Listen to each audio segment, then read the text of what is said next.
بسم اللہ الرحمن الرحیم الحمد للہ رب العالمین والصلاة والسلام علی سید المرسلین وعلی آلہ وصحبہ اجمعین۔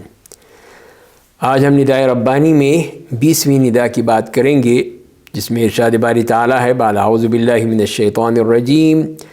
یا ایہا الذین آمنوا لا تأکلوا اموالکم بینکم بالباطل الا ان تکون تجارۃ عن تراض منکم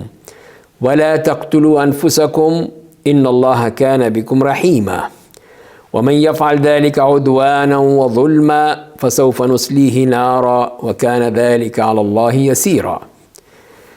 تو اس آیت مبارکہ میں جو کہ سورہ نساء کی آیت نمبر 29 اور 30 دو آیتیں ہیں، اس میں جو ارشاد باری تعالیٰ ہے کہ اے ایمان والو، اپنے مال آپس میں باطل طریقے سے مت کھاؤ، سوائے اس کے کہ ایسی تجارت ہو رضامندی کے ساتھ، دونوں راضی ہوں،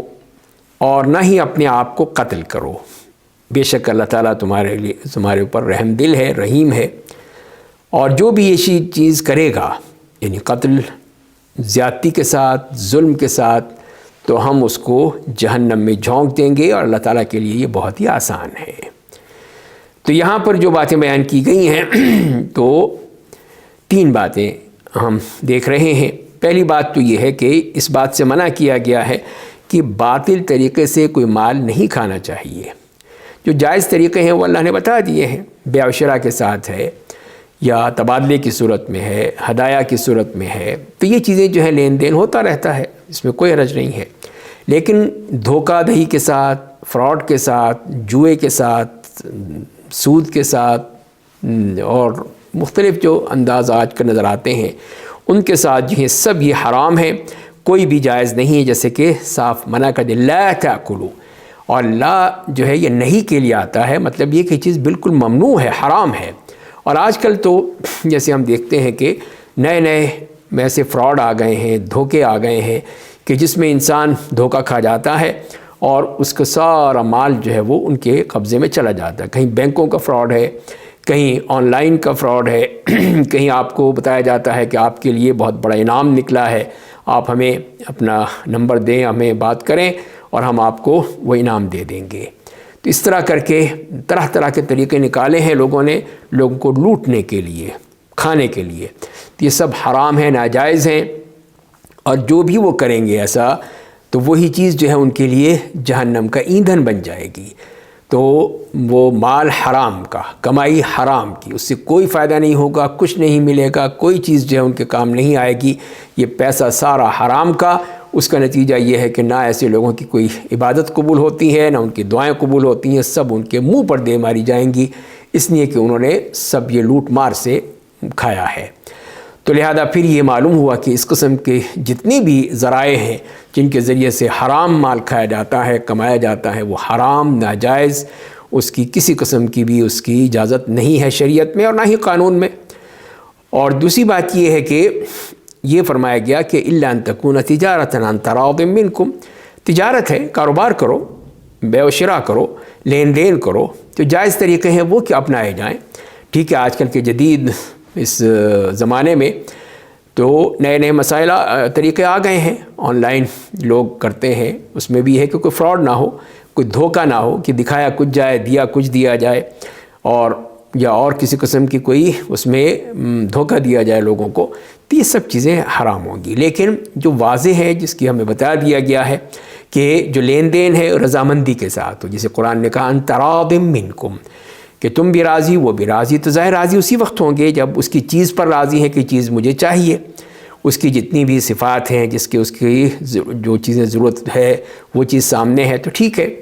اور قیمت پہ راضی ہیں کہ اس کی قیمت اتنی ہے، وہ بھی راضی ہے، لینے والا دینے والا دونوں راضی ہیں، تو لہذا اس میں کوئی حرج نہیں ہے۔ تو کوئی جہالت نہیں ہونی چاہیے، کسی قسم کا دھوکہ نہیں ہونا چاہیے، کسی قسم کی چیز چھپی ہوئی چیز نہیں ہونی چاہیے، ہر عیب واضح ہونا چاہیے۔ تو یہاں جیسے کہ ہم نے بات کی کہ جو خرید و فروخت کرنے والے ہیں ان کے پاس ایک آپشن ہوتا ہے کہ اگر وہ مجلس میں بیٹھے ہوئے ہیں، اس مجلس کے دوران اگر کوئی ایک دوسرے کی خلاف کہہ لیجئے، یا مطلب کہ اس کی بیع و شراء نہیں چاہتا تو اس کے لیے اجازت ہے۔ لیکن جب بات ختم ہو گئی، الگ ہو گئے دونوں، تو اب یہ طے پا گیا، اب اس میں واپسی نہیں، الا یہ کہ یہ شرط رکھی جائے، وہ یہ کہے کہ میں نے یہ آپ سے پلاٹ لیا ہے، مثال کے طور پر گھر لیا ہے، گاڑی لی ہے، کوئی بڑی چیز ہے، تو یہ میں اتنے دن رکھوں گا، اس کے بعد پھر آپ کو بتا دوں گا۔ تو یہ شرط خیار ہے کہ اس نے یہ شرط رکھی ہے کہ یہ اتنے دن کی میرے پاس مہلت ہوگی کہ اس میں سوچ و بچار کر لوں، غور و فکر کر لوں، اور اس کے بعد پھر میں آپ کو اس کے بارے میں بتا دوں، تو یہ چیز جائز ہے۔ تو یہ سب وہ رضامندی پر ہیں، سب رضامندی پر چیز ہے، کوئی کسی کو پریشرائزڈ نہیں کیا گیا یا کسی کو زبردستی نہیں کی گئی، بلکہ اپنی رضامندی سے ہے، تو اس میں پھر کوئی حرج نہیں ہے، وہ جائز ہے۔ دوسری بات جو فرمائی کہ وَلَا تَقْتُلُوا أَنفُسَكُمْ، تو قتل نفس،